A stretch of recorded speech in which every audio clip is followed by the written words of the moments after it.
दर्शकों, आज फिर एक नई कहानी, एक नया वीडियो लेकर के हम हाजिर हुए हैं। आज की जो कहानी है, आज का जो प्रसंग है, यह बड़ा ही ज्ञानवर्धक है, बड़ा ही मोटिवेशनल है। प्रिय दर्शकों, कोवे ने बताया, यह 4 बातें जो भी मनुष्य अपने जीवन में याद रखेगा, वह कभी गरीब नहीं रह सकता। प्रिय दर्शकों, कहानी शुरू करने से पहले अगर आप हमारे चैनल पर पहली बार आए हैं तो चैनल को सब्सक्राइब करें, बेल आइकन ऑन करें, अच्छे कमेंट किया करें ताकि हर आने वाले वीडियो का नोटिफिकेशन सबसे पहले आपको मिले और प्रिय दर्शकों, आप उसका फायदा उठा सके। तो शुरू करते हैं।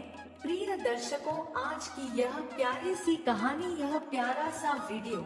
प्रिय दर्शकों, किसी जंगल में वट वृक्ष पर घोंसला बनाकर एक कौवा अपने परिवार के साथ रहता था। कौवे के परिवार में उसकी पत्नी कौवी और उसके 2 बच्चे थे। दर्शकों, वह कौवा बड़ा ही निर्धन था। उसे अपने परिवार का पेट भरने के लिए कहीं दाना पानी नहीं मिलता था। वह कौवा हर रोज जंगल में दाना पानी की खोज करता, लेकिन उसे कहीं भी दाना पानी नहीं मिलता था। प्रिय दर्शकों, कौवा का परिवार इसी तरह थोड़ा बहुत जो मिल जाता, उसी में अपना गुजारा कर रहा था। कभी कभी तो वह चारों रात में भूखे भी सोते थे, और जब कभी कौवा को कहीं कुछ दाना पानी मिलता तो वह उसे अपने बच्चों को लाकर देता और खुद भूखा सो जाता। प्रिय दर्शकों, एक दिन की बात है। कौवे के बच्चे बहुत भूखे थे और उनके पास खाने के लिए कोई दाना नहीं था।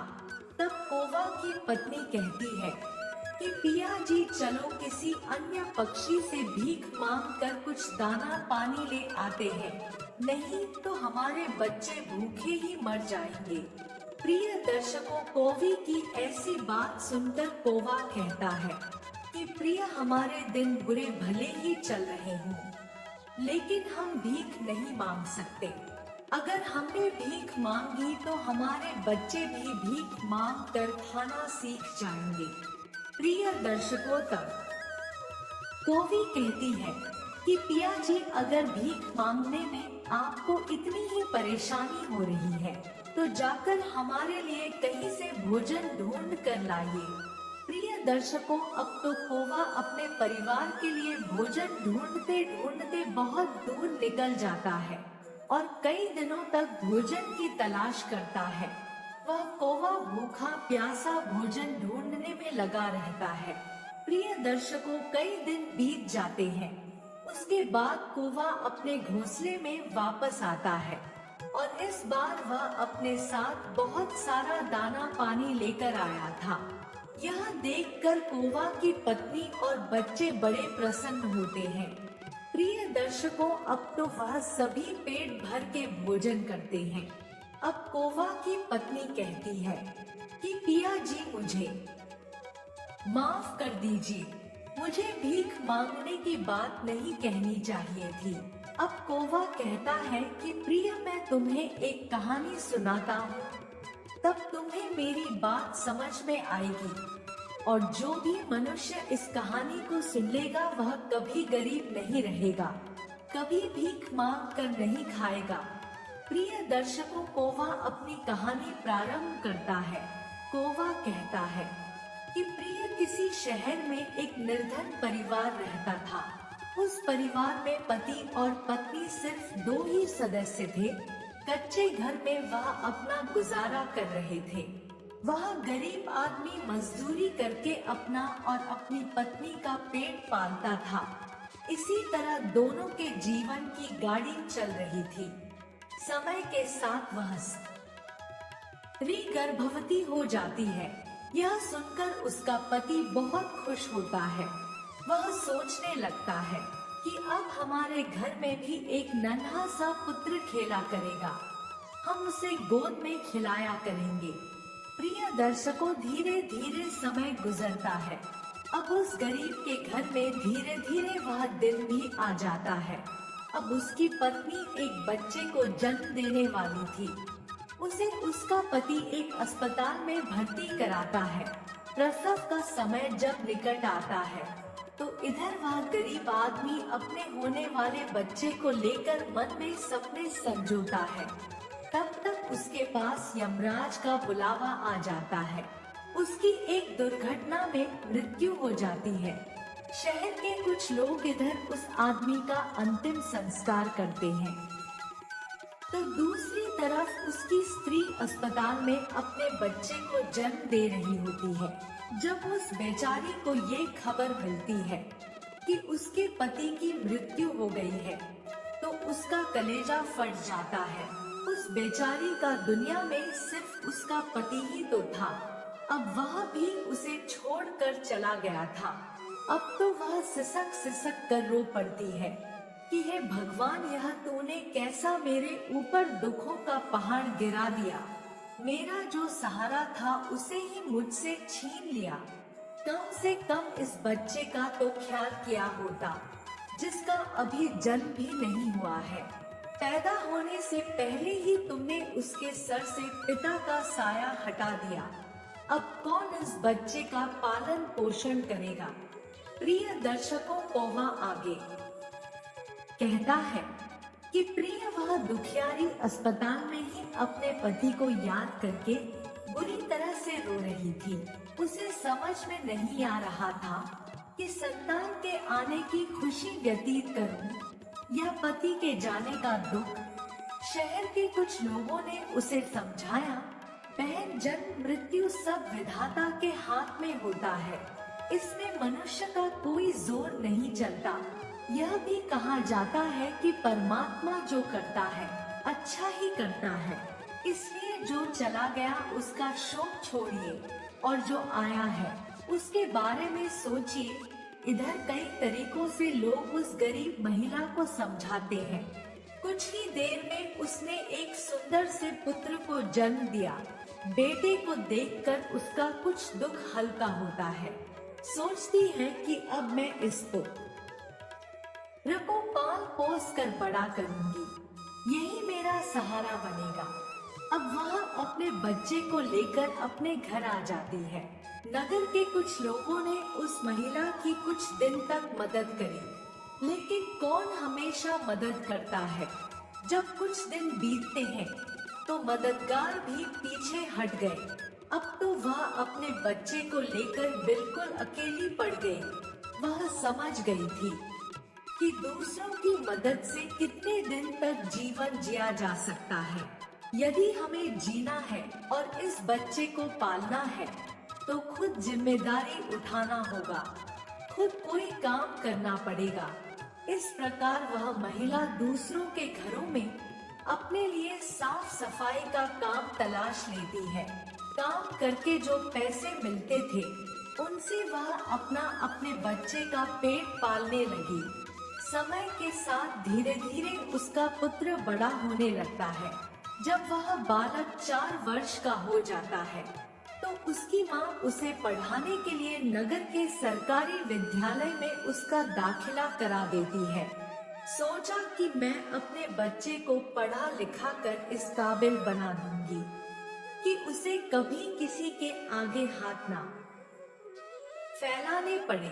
प्रिय दर्शकों को वह आगे कहता है कि प्रिय मेहनती मनुष्य के लिए कोई लक्ष्य दूर नहीं होता।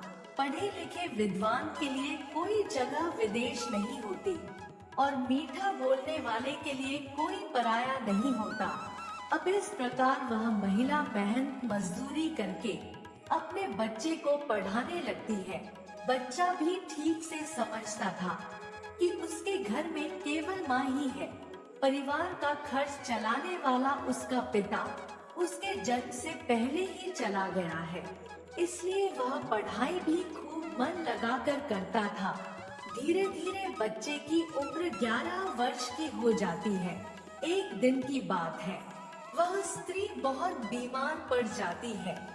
उसने सोचा कोई छोटी मोटी बीमारी होगी, इसीलिए कभी उस पर ध्यान नहीं दिया। लेकिन उसकी हालत दिन पर दिन खराब होती चली गई। बीमार होने की वजह से वह काम पर भी नहीं जा पाती थी। घर में इतने पैसे भी नहीं थे कि कहीं अपना ठीक से इलाज करा लेती। माँ को अत्यंत बीमार देखकर बेटे को बहुत चिंता होती है। वह बालक कहता है, माँ तुम चिंता मत करो, मैं तुम्हारे लिए अभी डॉक्टर के पास से दवाई लेकर आता हूँ, तुम उसे खा लेना, फिर तुम जल्दी ही ठीक हो जाओगी। अपने बेटे की बात सुनकर माँ की आंखें भर आती हैं। कहने लगी, बेटा अब तुम्हें कहीं जाने की जरूरत नहीं है, मेरा भी अब समय आ गया है। मैं तुम्हारे पिता के पास जाना चाहती हूँ, लेकिन जाने से पहले तुम मेरी एक बात हमेशा याद रखना। जब तेरा जन्म नहीं हुआ था तब तेरे पिता ने और मैंने एक सपना देखा था कि हम अपने बच्चे को पढ़ा लिखा कर इतना काबिल बना देंगे कि उसे हमारी तरह गरीबी भरी जिंदगी ना जीनी पड़े। लेकिन बेटा मैं उस सपने को पूरा नहीं कर पाई। हे मेरे बेटे, मैं यदि चली भी जाऊं तो तुम अपने पिता के सपने को जरूर साकार करना। तुम ऐसा कोई काम मत करना जिससे तुम्हारे पिता का नाम खराब हो। तुम इस प्रकार से अपना जीवन जीना कि तुम्हारा नाम दूर दूर तक लोग जान जाए। कभी बेटा पैसे के पीछे मत भागना। पैसे के लिए तो लोग इतने नीचे गिर जाते हैं कि अपने माता पिता की इज्जत का भी ख्याल नहीं करते। तुम हमेशा अपना नाम कमाना बेटा, हमेशा स्वाभिमानी बनकर जीना। कभी किसी के आगे अपने हाथ मत फैलाना, किसी से याचना मत करना। याचना नहीं करना ही श्रेष्ठता का मूल है, पराधीनता ही नरक है। मनुष्य को सदा ही विद्या, धन, बल, कीर्ति और पुण्य कमाना चाहिए। लड़के ने कहा, माँ तुम घबराओ नहीं, मैं तुम्हारे लिए अभी दवाई लेकर आता हूँ। और इतना कहकर लड़का माँ से 10 रुपए लेकर दवा लेने चला जाता है। बेटे के जाते ही इधर उस गरीब स्त्री के प्राण निकल जाते हैं। प्रिय दर्शकों, जब नगर वालों को पता चलता है तो सब लोग इकट्ठे होकर उस स्त्री का उसके बेटे के हाथों अंतिम संस्कार कराते हैं। अब तो वह बालक बिल्कुल अकेला हो गया था, बिना माता पिता का बेटा। उम्र भी ज्यादा नहीं थी। आखिर जाए तो कहाँ जाए, करे तो क्या करे। दूर के जो रिश्तेदार थे उन्होंने भी उस बालक पर ध्यान नहीं दिया। आखिर वह गरीब जो था, लेकिन वह बच्चा अकेले ही अपने जीवन की राह पर चल देता है। उसने कभी हार नहीं मानी जो पैसे माँ छोड़ गई थी। कुछ दिन तक उन पैसों से अपना गुजारा चलाता रहा। कुछ दिन के बाद वह पैसे खत्म हो जाते हैं। घर में भी कुछ नहीं था। अब तो एक ही चारा था कि कुछ काम धंधा किया जाए, तभी भोजन की व्यवस्था होगी, तभी स्कूल की फीस भरी जाएगी। प्रिय दर्शकों, पौवा आगे कहता है कि प्रिय लड़के को अपनी माँ की बात अच्छी तरह याद थी। उसकी माँ ने कहा था कि बेटा कितना भी बुरा वक्त आ जाए पर किसी के आगे हाथ मत फैलाना, मेहनत करके ही अपना जीवन यापन करना। लड़के को अपनी माँ की यह बात अच्छी तरह याद थी, इसलिए वह कभी किसी के आगे भीख नहीं मांगता था। विद्यालय से आने के बाद वह किसी के खेतों में काम करने चला जाता, कभी किसी की चाय की दुकान पर काम कर लेता और वहाँ से कुछ पैसे मिलते तो अपने विद्यालय की फीस भर देता था और अपने खाने पीने की सामग्री खरीद लाता था। इस प्रकार छोटी सी आयु में वह बच्चा पढ़ाई भी करता था और मजदूरी भी करता था। धीरे धीरे कुछ साल ऐसे ही निकल जाते हैं। बच्चा अब अपने नगर से निकलकर कस्बे में पढ़ने लगता है। तब उसकी कॉपी किताबों का विद्यालय की फीस का खर्चा बढ़ जाता है, लेकिन उस बालक ने हिम्मत नहीं हारी। रोजाना विद्यालय जाता था। वह जो भी कमाता था उसकी सारी कमाई पढ़ने लिखने में ही लग जाती थी, और जो कुछ थोड़ा बहुत बचता था उससे अपना पेट भर लेता था। प्रिय दर्शकों, अगर वह कहीं कोई स्थायी काम करता तो उसकी पढ़ाई छूट जाती थी, और पढ़ाई करता तो पेट भरने के लिए भी कुछ नहीं था। इसलिए साथ ही साथ वह दोनों काम करता था। विद्यालय से आकर वह इधर काम करने चला जाता था। एक दिन की बात है, वह बच्चा विद्यालय से पढ़कर घर वापस लौटा। फिर उसके बाद काम की तलाश में चला गया, लेकिन उस दिन उसे कोई काम नहीं मिला। पूरा दिन निकल गया। अब हारा थका शाम को घर आकर सो गया। आज कुछ काम नहीं मिला तो खाना कहाँ से खाता। जो पैसे थे उनसे वह पहले ही विद्यालय की फीस भर चुका था। उसकी स्थिति तो यह थी कि रोज कमाया रोज खाया। जब उस दिन उसे कोई काम नहीं मिला तो बेचारे को भूखे पेट रहना पड़ा। केवल पानी पीकर सो गया। अब सुबह भूखा ही विद्यालय चला जाता है, और विद्यालय की छुट्टी के बाद जब घर आता है तो फिर किसी काम की तलाश में निकल पड़ता है। सोचता है कल नहीं मिला, लेकिन आज मुझे कोई ना कोई काम जरूर मिल जाएगा। प्रिय दर्शकों, कौवा आगे कहता है कि प्रिय, लेकिन दुर्भाग्य ने उसका पीछा नहीं छोड़ा। उस दिन भी उसे कोई काम नहीं मिला। आज उसे फिर भूखा पेट सोना पड़ा। भूख अब उसे ज्यादा बेचैन कर रही थी। तो एक बार को उसके दिमाग में आता है कि भूखे पेट तो पढ़ा भी नहीं जाता। अब तो मैं किसी से कुछ मांग कर खा लेता हूँ। पर माँ ने मरते वक्त उससे कहा था कि बेटा, कभी भीख मांग कर मत खाना, हमेशा कमा कर खाना। लड़का भी बड़ा स्वाभिमानी था। किसी से मांगने की उसकी हिम्मत नहीं हुई। सोचता था चाहे कुछ भी हो जाए, पर भीख मांग करके नहीं खाऊंगा। अगर मैंने भीख मांगना शुरू कर दिया तो लोग मुझे भिखारी कहने लगेंगे। भगवान ने पेट दिया है तो कहीं ना कहीं से इसके लिए भोजन भी देगा।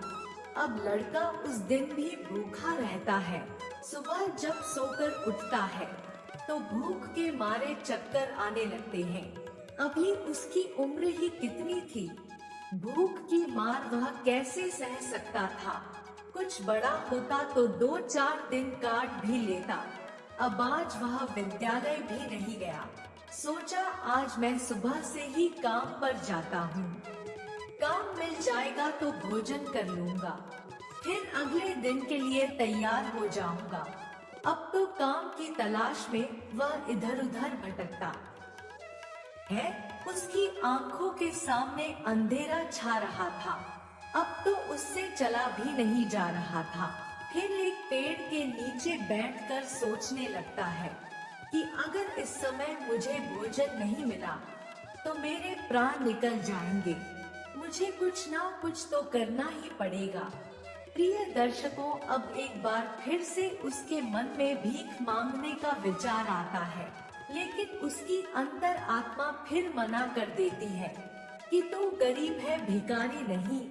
भीख मांगेगा तो फिर भीख मांगने की आदत पड़ जाएगी और तू भिखारी बन जाएगा। काफी देर तक लड़का इन्हीं प्रश्नों में उलझा रहता है। फिर उसके दिमाग में आया कि भीख मांगना अलग बात है और मदद मांगना अलग बात है। मैं किसी से भीख नहीं मांगूंगा, पर मदद तो मांग सकता हूँ। भीख मांगना तो वो है जो मांग कर फिर लौटाया नहीं जाता, पर मदद मांगना वो है जो आप कभी भी लौटा सकते हो। लड़के ने सोचा कि मैं आज किसी से मदद मांग लेता हूँ। जब मुझे काम मिल जाएगा तो मैं लौटा दूंगा। अब तो लड़का वहाँ से चलता है।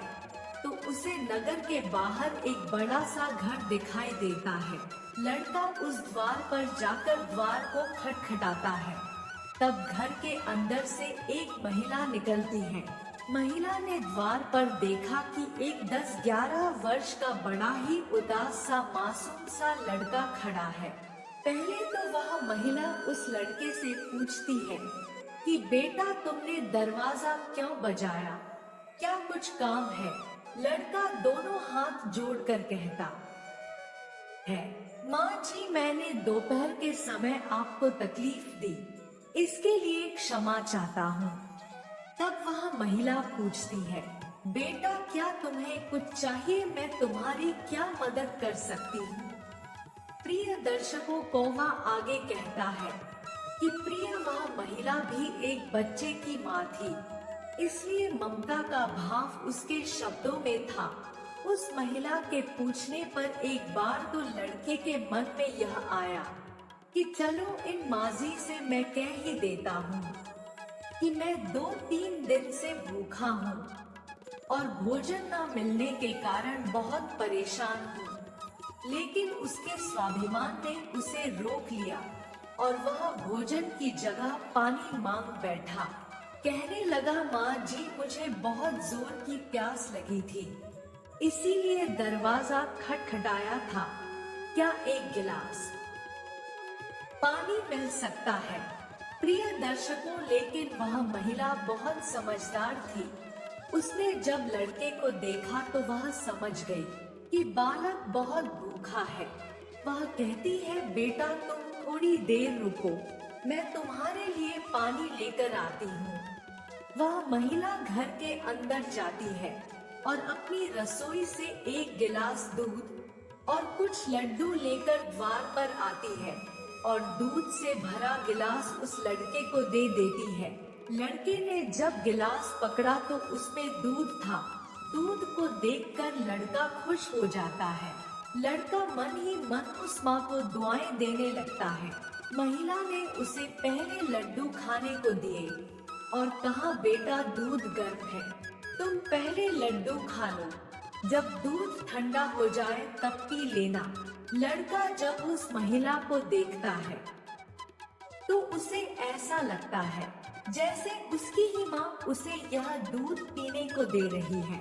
मन ही मन सोचता है, कितनी अच्छी माँ है, मैंने एक गिलास पानी मांगा था और यह दूध ले आई। उसने समझ लिया कि मैं भूखा हूँ। लड़का आराम से बैठकर लड्डू खाता है और दूध पीता है। तब वह स्त्री कहती है, बेटा क्या तुम्हें और कुछ चाहिए? लड़का सोचने लगता है कि इस दूध के बदले में मैं इस माता को क्या दे सकता हूँ। मेरे पास तो कुछ भी नहीं है। दूध पीने के बाद लड़का कहता है, माँ जी मैंने आपसे पानी मांगा और आपने मुझे दूध पिलाया, इसके बदले में मैं आपको क्या दे सकता हूँ? महिला ने कहा, बेटे मैंने तुम्हें दूध इसलिए नहीं पिलाया है ताकि तुमसे बदले में कुछ ले सकूं। महिला कहने लगी, बेटा तुम्हारा चेहरा देखकर लग रहा था कि तुम बहुत भूखे हो, तो मैंने सोचा कि पानी क्या पिलाया जाए, दूध ही पिला देती हूँ, इसलिए मैं तुम्हारे लिए दूध ले आई। लड़के ने फिर कहा, नहीं माँ जी आप इसके बदले में मुझसे जरूर कुछ मांगिए, मैं आपको अपनी हैसियत के हिसाब से कुछ जरूर दूंगा। लड़के की बात सुनकर महिला सोचती है, यह लड़का बड़ा स्वाभिमानी है।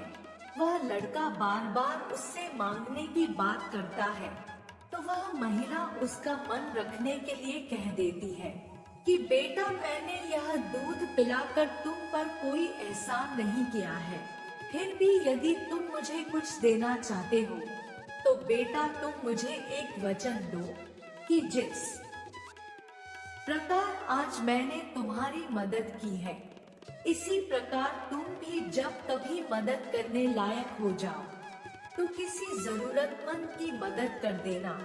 जिस दिन तुम किसी की मदद कर दोगे उसी दिन तुम मेरे इस एहसान से मुक्त हो जाओगे। प्रिय दर्शकों, उस महिला ने यह बात इसलिए कही थी ताकि वह लड़का अपने आप को मजबूर ना समझे और खुशी खुशी अपने घर को जा सके। वह लड़का उस बात को अपने दिमाग में बैठा लेता है।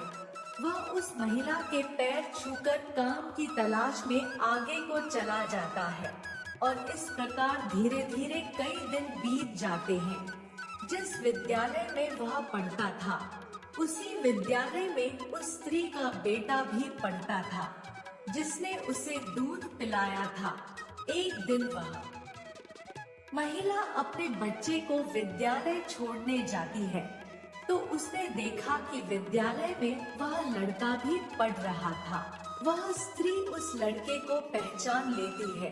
उसने विद्यालय के मास्टर जी से जाकर पूछा कि वह बालक कौन है, तो मास्टर जी ने उसे बताया कि उस बालक का नाम संकेत है और वह बिना माता पिता का बेटा है। छोटी सी आयु में ही उसके दोनों माता पिता गुजर गए थे। यह जानकर उस महिला को बड़ा दुख होता है।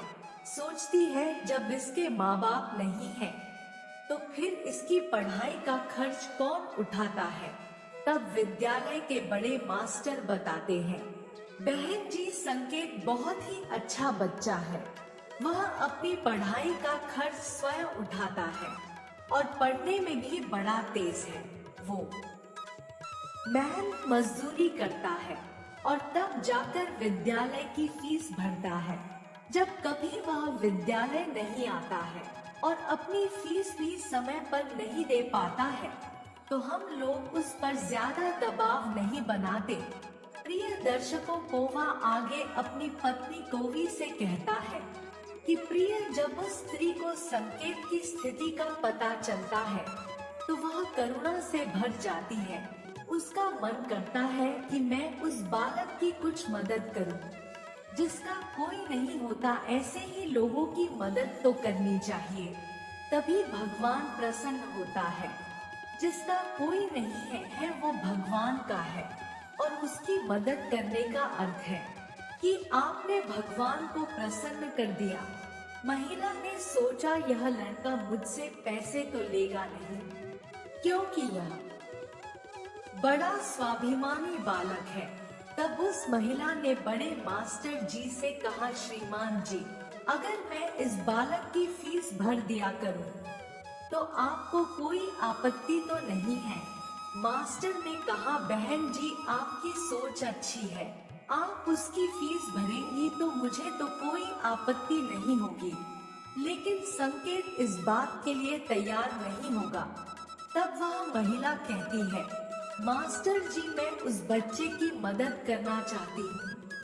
आप किसी तरह से संकेत को समझा देना, उससे कह देना कि आपकी स्थिति को देखते हुए सरकार ने आपकी फीस माफ कर दी है, तुम्हें फीस भरने की कोई जरूरत नहीं है।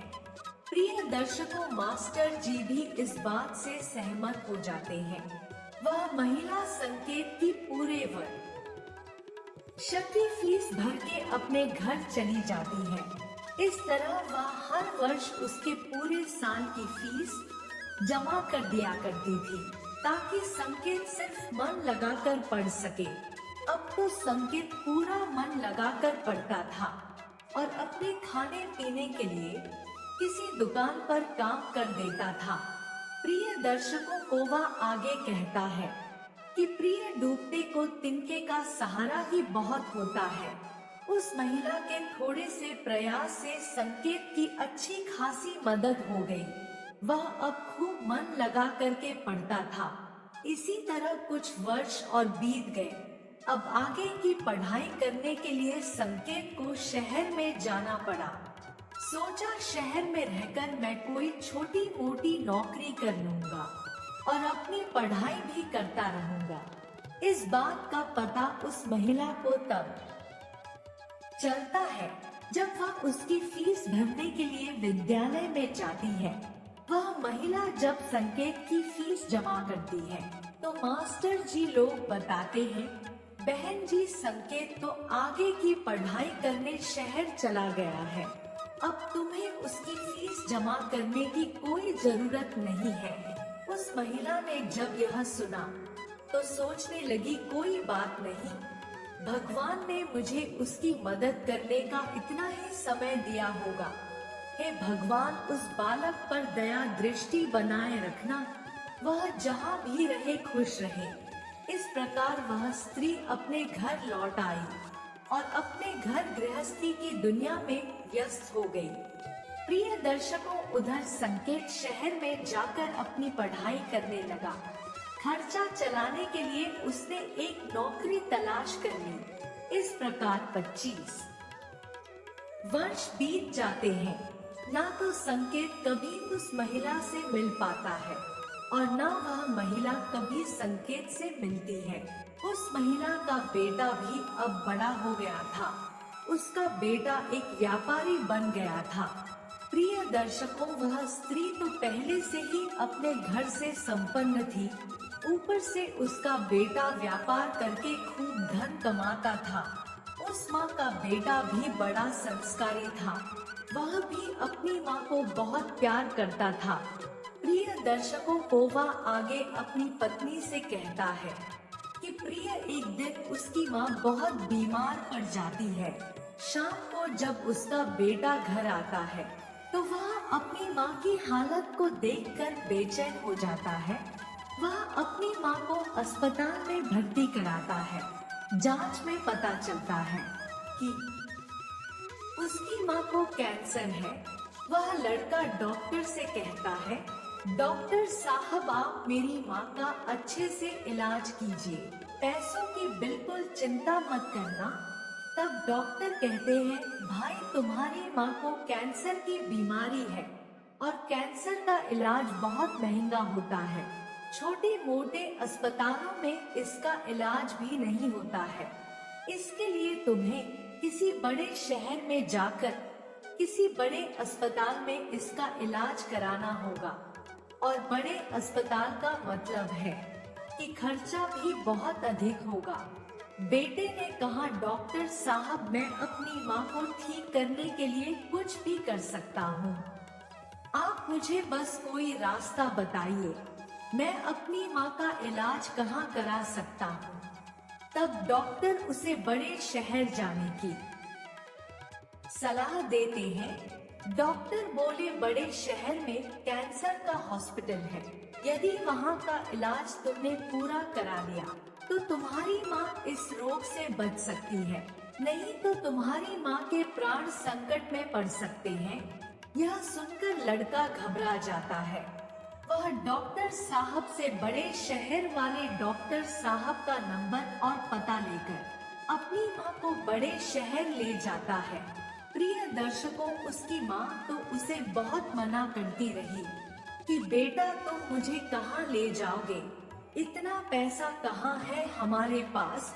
बड़े शहर में अच्छा इलाज कराने के लिए हमारे पास पर्याप्त पैसा नहीं है। यहीं से डॉक्टर साहब से दवा ले लेते हैं, धीरे धीरे मैं सही हो जाऊंगी, तुम परेशान मत हो। तब लड़का बोला, माँ, इस दुनिया में एक तुम ही तो हो, जिसके होने से मुझे कभी अकेलापन महसूस नहीं होता, कभी मुझे किसी बात की चिंता नहीं होती।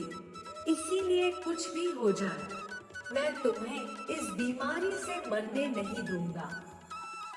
धन का क्या है, खत्म हो गया तो फिर कमा लेंगे, लेकिन माँ तो फिर नहीं मिल सकती। इस प्रकार लड़का अपनी माँ को बड़े शहर लेकर जाता है। प्रिय दर्शकों, जिस डॉक्टर से उसकी माँ का इलाज होना था, वह डॉक्टर साहब उस समय अस्पताल में नहीं थे। वह किसी मरीज को देखने के लिए विदेश गए थे।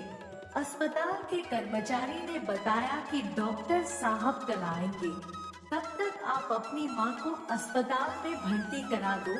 लड़के ने बिना देर किए अपनी माँ को भर्ती करा दिया और डॉक्टर साहब के आने का इंतजार करने लगता है। प्रिय दर्शकों, अगले दिन जब डॉक्टर साहब आते हैं तो वह लड़का अपनी माँ की हालत डॉक्टर साहब को बताता है। डॉक्टर साहब ने भरोसा दिया कि जांच के आधार पर मैं कह सकता हूँ कि तुम्हारी माँ ठीक हो जाएगी, मगर इनका इलाज काफी लंबा चलेगा। लड़के ने कहा, डॉक्टर साहब कुछ भी हो जाए, मैं अपनी माँ को ठीक कराकर ही घर ले जाना चाहता हूँ, चाहे इसके लिए मुझे अपना सब कुछ बेचना पड़े, कितने ही दिन मुझे यहाँ रुकना पड़े। प्रिय दर्शकों, इस प्रकार वहाँ के डॉक्टर ने उस माँ का इलाज शुरू कर दिया। अगर छोटे शहर की बात होती तो खर्चा कुछ कम हो जाता, लेकिन वहाँ का खर्चा तो बहुत लंबा था। फिर भी उस लड़के ने हिम्मत नहीं हारी। प्रिय दर्शकों, पोवा कहता है कि प्रिय माँ से अनमोल संसार में कुछ भी नहीं है। डॉक्टर साहब जो दवाइयाँ लिखते थे, वह दवाइयाँ बहुत महंगी आती थी। लड़का अपनी माँ के लिए महंगी से महंगी दवाइयाँ लेकर आता था। उधर उसका जो व्यापार था, वह अपनी माँ की देखरेख के कारण उसमें भी समय नहीं दे पाया, तो वह भी ठंडा पड़ गया। कई दिन तक इलाज होता रहा। धीरे धीरे माँ की हालत में सुधार होने लगा। बेटे के पास जो जमा पूंजी थी वह खत्म होने लगी। इधर माँ को जब पता चलता है कि बेटे के पास अब पैसे नहीं रहे, तो माँ कहती है, बेटा तुम इतनी महंगी दवाइयाँ क्यों ले रहे हो? कहाँ से डॉक्टर साहब की फीस भरोगे? कहाँ से दवाइयों का खर्च उठाओगे? तुम्हारा व्यापार भी बंद हो गया है। तब बेटा कहता है, माँ तुम चिंता मत करो, मैं तुम्हारा इलाज अपना मकान दुकान सब कुछ बेच कर कराऊंगा। माँ भी बेटे की जिद के आगे बेबस हो जाती है। वह लड़का अपनी माँ का इलाज निरंतर जारी रखता है और धीरे धीरे 1 महीना बीत जाता है। प्रिय दर्शकों, वहाँ पर एक बात बड़ी ही विचित्र थी। उस अस्पताल का जो सबसे बड़ा डॉक्टर था, वह जब उस लड़के की माँ से मिलने आता था तो 2-4 घंटे उस माँ के पास बैठकर बातें किया करता था। यह देखकर माँ को भी बड़ा अच्छा लगता था कि अजीब डॉक्टर है, इतना बड़ा डॉक्टर है जिसे बिल्कुल भी फुर्सत नहीं है। वह मुझसे बात करने के लिए इतना समय कैसे निकाल लेता है।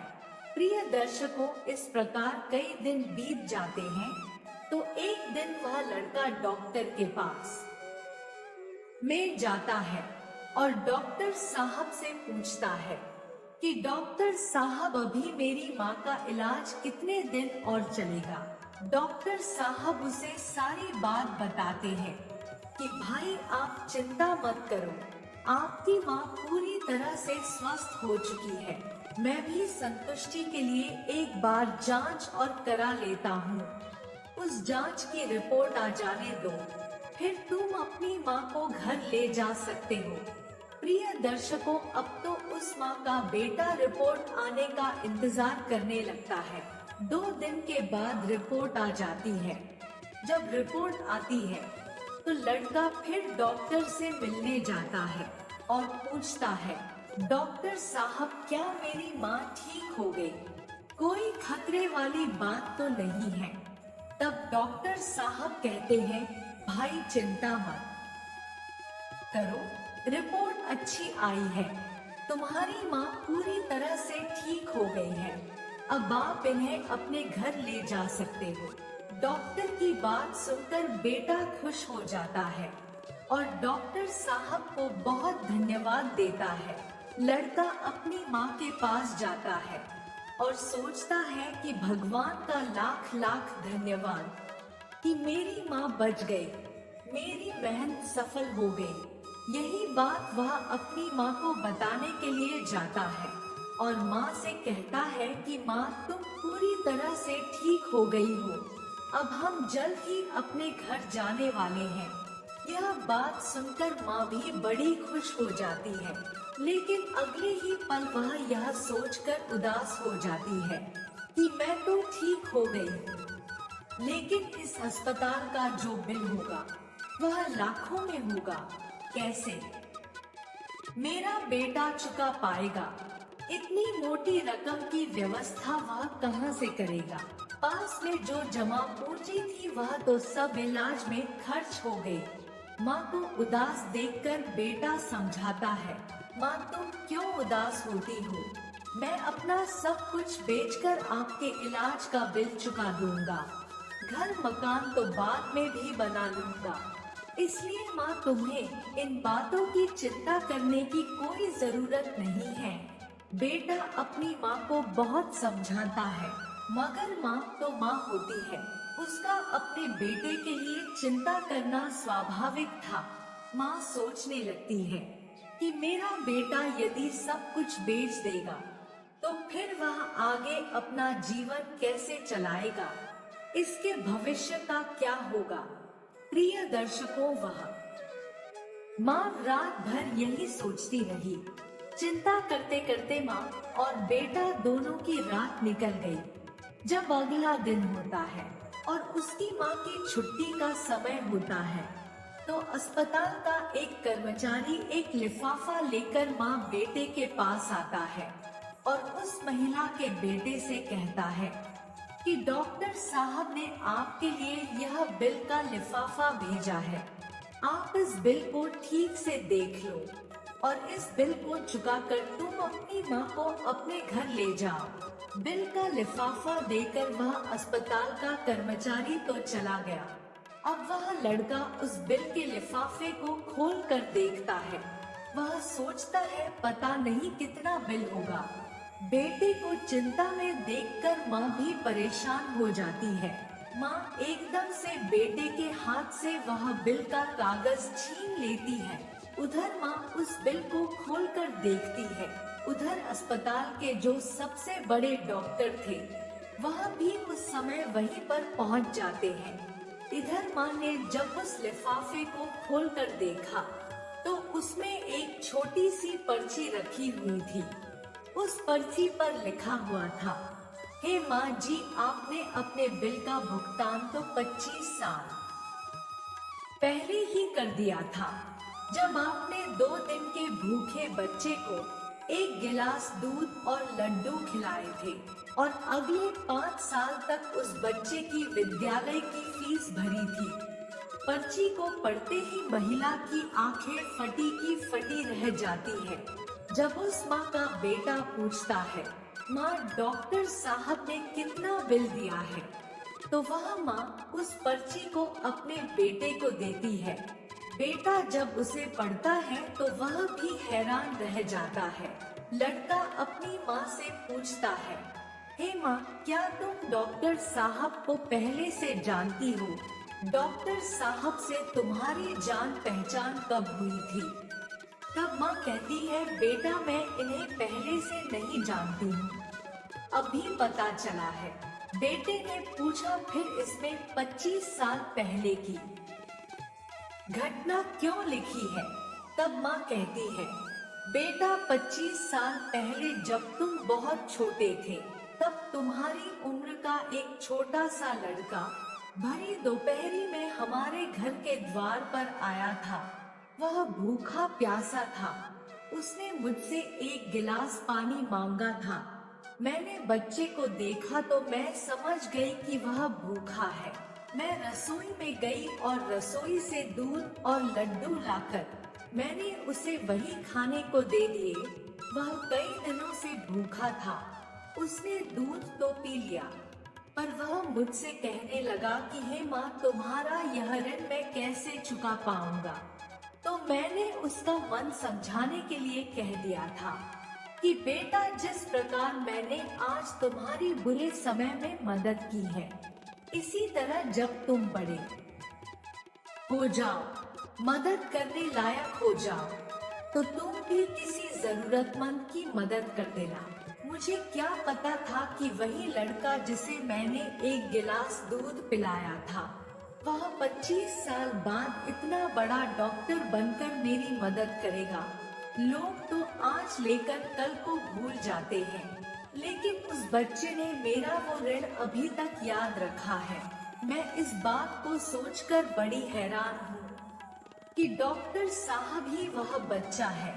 प्रिय दर्शकों, इधर माँ बेटे आपस में बातचीत कर रहे थे, उधर वही डॉक्टर साहब उनके पीछे खड़े होकर उनकी बातें सुन रहे थे। उनकी आंखों में आंसू थे और बचपन का वह समय उन्हें याद आ गया, जब वह भूखे प्यासे उस माँ के द्वार पर पहुँचे थे। डॉक्टर साहब आगे बढ़कर उस माँ को प्रणाम करते हैं और माता जी के पास बैठ जाते हैं। कहते हैं, हे माँ, मैं वही छोटा सा बच्चा हूँ जिसके स्वाभिमान की तुमने कभी रक्षा की थी। आपके कहे हुए शब्द आज भी मेरे कानों में गूंजते हैं। मैंने तुम्हारे उन्हीं शब्दों को अपना संस्कार बनाया। मैंने अपनी जिंदगी में बहुत दुख देखा है, लेकिन कभी हिम्मत नहीं हारी। मैं तुम्हारा बहुत बड़ा कर्जदार हूँ। यदि तुम मेरे विद्यालय की फीस नहीं भरती, तो आज मैं इतना बड़ा डॉक्टर बना नहीं बैठा होता। माँ, यह तुम्हारी ही देन है।